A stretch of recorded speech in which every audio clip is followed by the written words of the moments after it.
Well, all right, ladies and gentlemen, welcome. This is Rahab. Welcome to Market Mornings. Brought to you by WealthBuildersHQ.com. Sorry, I don't have my cover slide up there this morning. There we go. Hope you're all having a fantastic day. Let's go ahead and make sure you all can hear me. If you would please type the number 1 in the comments box so we know that you can. I would truly appreciate it. Thank you so much. All right, a lot of stuff happening today, folks. Got a lot of candidates to get through this morning. They got 9 of them. So keep in mind, everything we look at today is for educational purposes only. Nothing is meant to be advice and or recommendations. All right. So let's go ahead and jump in. First thing is, let's see what's going on in the futures markets. All right. So we look at the ES, which is the S&P 500. We have had some, you know what, let me bring yesterday fully in view so it helps to give some reference there. So this was our close yesterday at 5 p.m. and our open at 6 p.m. Eastern time.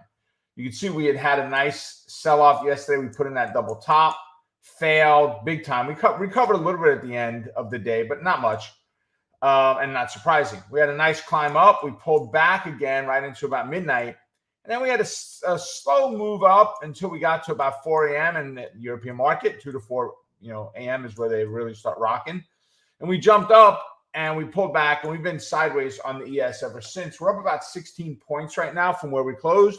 So a good recovery, and it's all on some inflationary talks.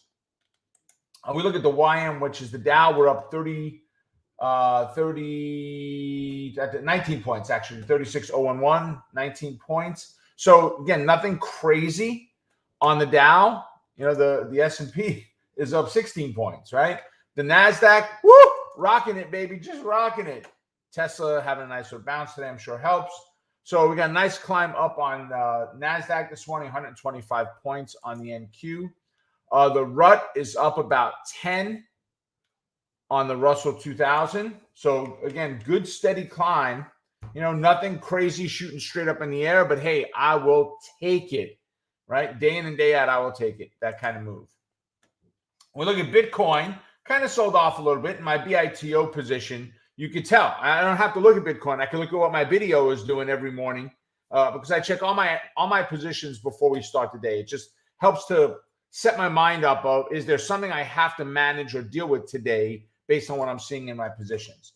So based on the video, and I saw that down and was watching that, I saw the drop taking place, and I kind of knew what was going on there. Bitcoin itself has kind of been flat, about 65,000. Go figure, flat at 65K, right? Of all things. Gold, let's again get a reference point there. Had that huge push up yesterday. It fell off at the end of the day, and it's made a steady climb back a good portion of the day, of today so far. So gold right now is up about almost 17 points. Crude oil. Right, I'd love to see us break 80. We're just too high on oil prices right now. I mean, it's insane. So oil flat to down slightly today. Where are we at? 31 cents a barrel. Nothing in overall cost. And we look at nat gas. Nat gas has had a slide over the last couple of days, and today it's kind of flat-ish on the market. All right, so let's go look at some candidates at this point. All right, so let's bring this page up here, this template up here, chart. And Tesla is the first one I want to look at. And we look at Tesla. They closed up yesterday, 1067, give or take.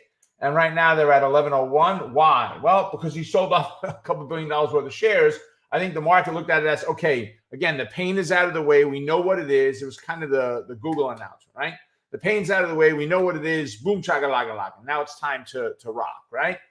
So we got a nice little climb back on Tesla today. Bull put spread. I am ultra bullish on Tesla. I am a big fan of it right now. Have been for a long time. I just would have liked a little bit bigger pullback to have taken place in there on Tesla, but we redrew our fibs yesterday. So we've got a resistance at about 1100, and go figure, we're sitting at 1100. It's amazing how that happens, huh? Our next target from there takes us up to 1173, right? So there are options on Tesla. You can day trade Tesla. we could day trade Tesla right now. If we're bullish and buying a call option, we could day trade Tesla with a 78 delta for about 14.5. Now it's up 35 points, so that's going to change a little bit, right? We've got theta to deal with today, right? Because it's Thursday already, so you got a big theta drop in there. Trade stations resetting, so you're not seeing any of that right now. But I like Tesla a lot for potential bull put spread, right? So Tesla is probably one of my top today. RIVN came out yesterday as a new issue, right? RIVN, automotive, right? There's all kinds of ownership and major companies in here, and it's not optionable yet. Keep your eye on it. I think this one becomes optionable within the next couple of days. It's all has to do with volume and so forth. And of course, the market has to agree. The company has to agree to put options on it. They would just be crazy if they don't. But we had a nice little climb so far today. We're up 777, which is 7.71% on the day. You can see the IPO. It's pretty standard. We open up, we rise up a little bit, and then we fall off, right? Better off waiting until the end of the day. Today was a nice, so far, a nice little climb to the upside. I may be looking at some shares on this today. Haven't decided yet, but that's the only way you can trade this one right now. BYND, but it was a very much anticipated on RIVN, a very much anticipated release, okay, of the IPO. So Beyond Meat, I mean, it just hasn't been good. Beyond Meat is one of our top 5K candidates, right? And just as a whole, has not done very well, right? I mean, it's from July, it's had a major drop. Now, major drop. They went from 150 down to 94. Still a good priced stock. If we go back and looked at them back in early 19, they were about late 19. That actually was 20. So here we are on March of 2020. We took that nice climb up. We ran all the way up to 220. So we're half of where we were on its highs, which were back in December, maybe January, end of January. So let's bring this back in a little bit. So right now, I like where it's at. I like it. I like it. I like it. Now, 89.5 is our next support level, but we're down $15, almost $16 right now. So our next support level from there is 67, and we're at 78. Let's see, 8 and 8. No, I need to fib it in there. So I need to split that level in half. Let's see. Let's put a -5 in there.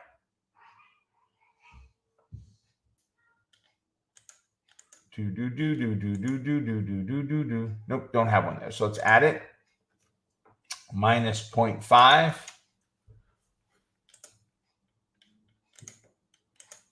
All right. So our next downside target is 78.31, and we're at 78.60. See what I'm talking about, guys? These fib lines are amazing. Why does it go there? Why does it stop there? The line wasn't even on there. Why did it stop? It's not because I drew the line, because I just did it now.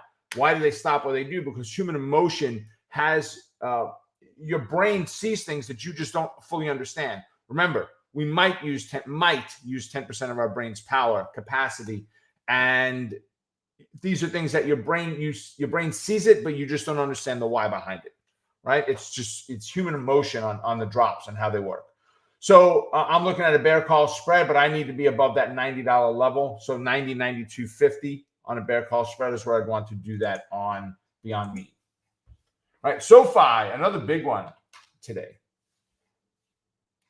Right, SoFi closed at $20. It's at 24, almost 24 right now. So let's actually go ahead and analyze this one, because my favorite way of trading this price level of stock is to do what's called the Wheel of Fortune. And the Wheel of Fortune is sell a put, get put the stock, write a covered call, take the stock away, sell a put, get put the stock, write a covered call, get the stock taken away. It's just a Wheel of Fortune. It goes round and round and round. Right? So I will be looking on SoFi at a put. Now, I'd like to find one for today. Now, this is yesterday, so our numbers are going to change, right? SoFi, it was earnings that came out, as was Beyond Meat.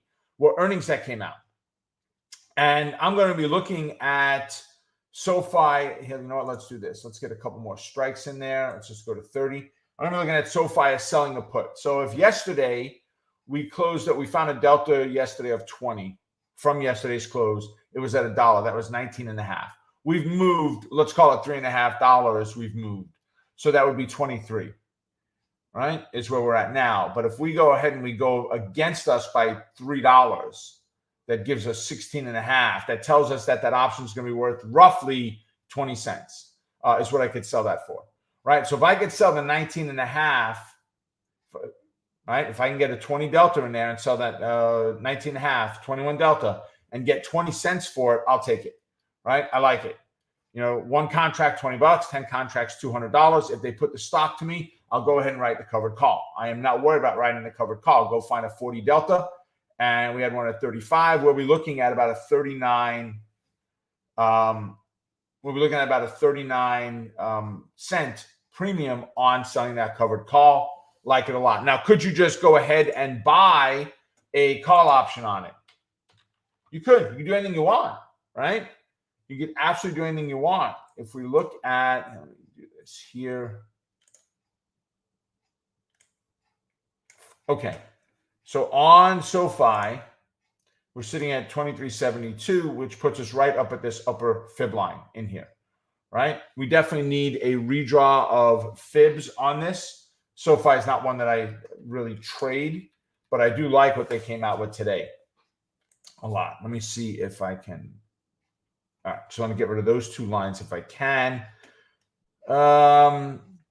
So we're going to be looking at SoFi pushing up here, possibly to that 26 half level. See, this is why I like to sell the puts on it. Just give me the cash, give me the premium, reduce my cost base in the trade. If it goes sideways, I make money. If it goes up, I make money. If it goes down a little bit, I still make money. Will I make as much as if I'm directional? Absolutely not. But remember, the news is out, so I'm not expecting tremendous moves after this. Look at the pattern. It opened up last night, and it's gone sideways. Right? So there you have it. It's already made its move. So I'm not anticipating, doesn't mean it won't happen, that it's going to get a big jump again today. All right? So there's SoFi. AFRM is our next one. Affirm. For them, it's the partnership with Amazon increasing. So they went from 135 to 166. I'd love to do a bull put spread on it. I just don't know if I'll get the premium.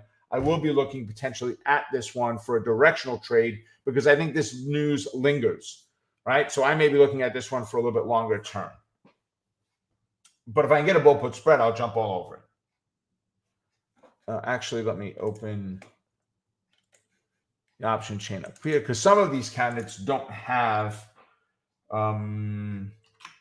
weekly options on them, right? MQ is one of them, right? MQ came out with earnings, right? They were good.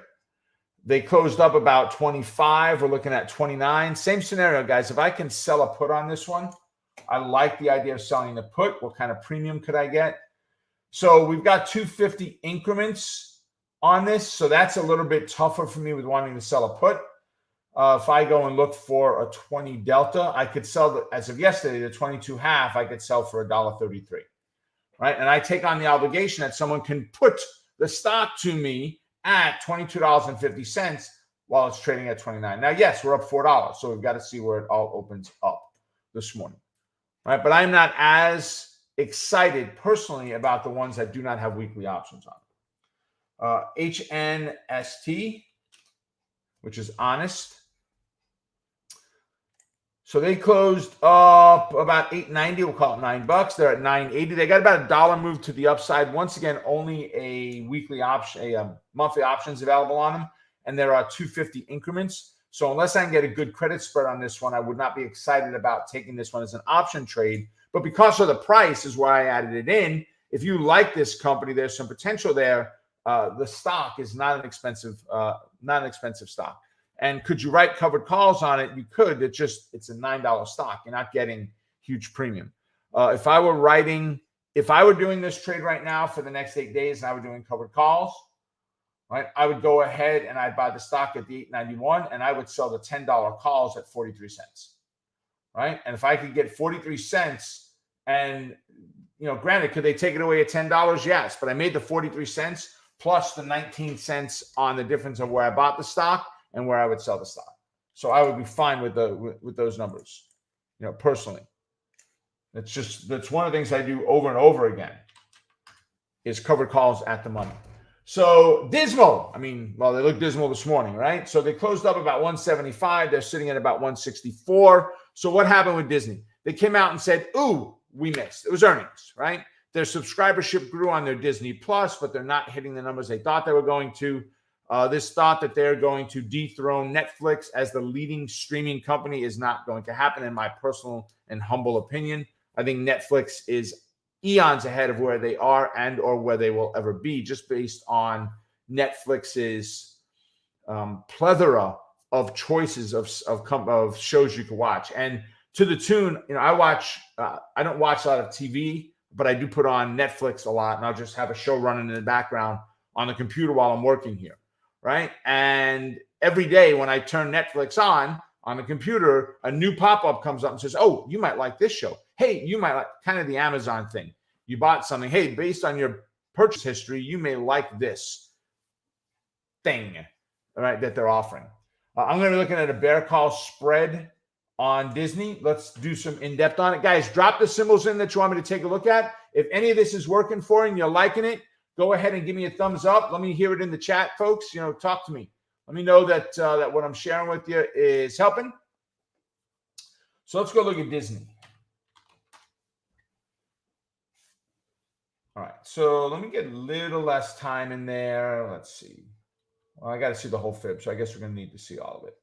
All right, so Disney closed at 174.32. It's at 164, so it's down $10. So it just broke down below the 168. That will be what I will be looking at, folks. My bear call spread will have to take place above that 168.39 level. So when we look above 168 and we're looking at calls, we're looking at the 170s and the 172 halves, right? So if I set this up as a vertical, I don't need 30, let's just put 20 in there. If I set this up as a vertical and I'm looking at the, 60, so I need 70, 72 half, right? 170, 72 half. As of yesterday, it was $1.53. That was yesterday's price. We were kind of moved already now $10. So we're going to see a slightly different number in there. But as of yesterday, about $10 difference for this week was 60 cents. If I can get 50 cents today for the 167 half, 170, 172 half, if I can get 50 cents for that today, I am all over it, guys, because the chart, the daily chart, gives me what I'm looking for. If I'm already down below this fib line and I can get my selling position above that level, it just adds a tremendous amount of value to me as a trader, that I've got a resistance level in there to contend with. And it's an emotional resistance level. When I say that, traders don't even realize it's there, but they tend to react around it, right? Just like here, when I drew this Fibonacci back here from January 27th of this year up to February 12th of this year. Well, then if I drew it back here, somebody please tell me why did Disney respect this fib line here, and look how much here over the last couple of weeks, right? Oh, months, I guess. This one goes back a little bit. Why? This is from January. Why did it respect it? There was nothing there. There was no historical. Why did it respect it? It respected it because, again, from a harmonic place, your brain sees it. You just don't understand the why. So come down, push up, and fail would be the greatest opportunity on Disney to me. So I like Tesla a lot. I like Disney a lot. SoFi was a great one. If I can get a good bear call on Beyond Meat, I'm loving that one. All right, I've got one more, which is Bumble.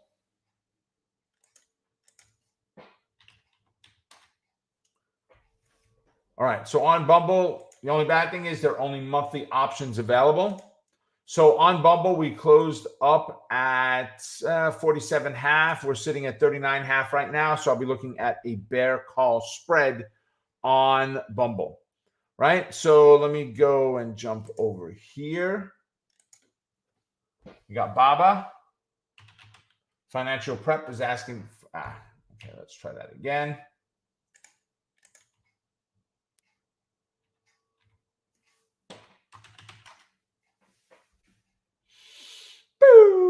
All right. So what's the problem with BABA? They have earnings coming out shortly. So be very, very, very careful with BABA. Let's look at it in pre-market and see where it's at.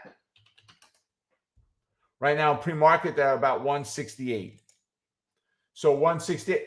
Guys, you see what I'm talking about? How do we get right to that 167.90? I've got a resistance at 167.81.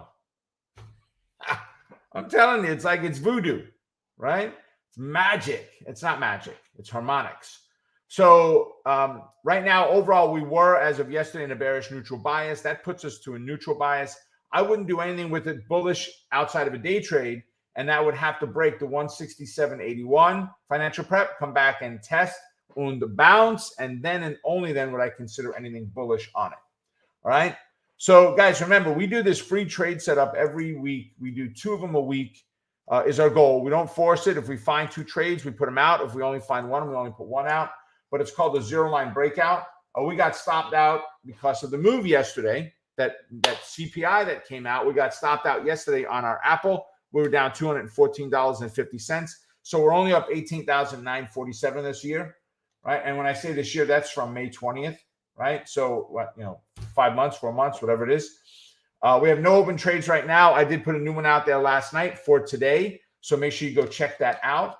We'll go ahead and in the description, Sean, if you could drop in a link to the Trade with Rob. And guys, the best place for you to go for this, to find this stuff, tradewithrob.com works. But if you come over to Trading Like a Boss, on this page is nothing more than free trainings that are available. You can register for the Trade with Rob. You can get a training on Fibonacci's. If you really want to learn how powerful these lines are that I shared with you, it's a 3-part series. It's about an hour long or so.